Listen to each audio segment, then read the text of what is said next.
अस्सलाम वालेकुम नाज़रीन, आज हम ज़िला नीलम की बात करेंगे। आज़ाद कश्मीर का ज़िला नीलम बहुत ही खूबसूरत ज़िला है जो सेवों की अट्रैक्शन रखता है। वहाँ पर पहले एक हल्का हुआ करता था पूरे नीलम का, अब दो हल्के हो गए हैं, लोअर नीलम और अपर नीलम।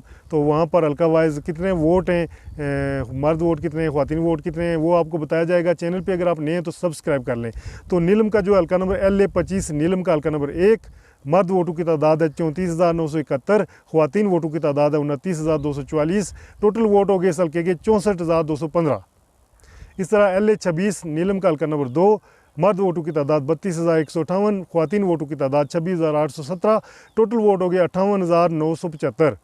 इस तरह जो है ना ज़िला नीलम के अंदर टोटल वोट जो बनते हैं वो बनते हैं जी 1,23,190 है।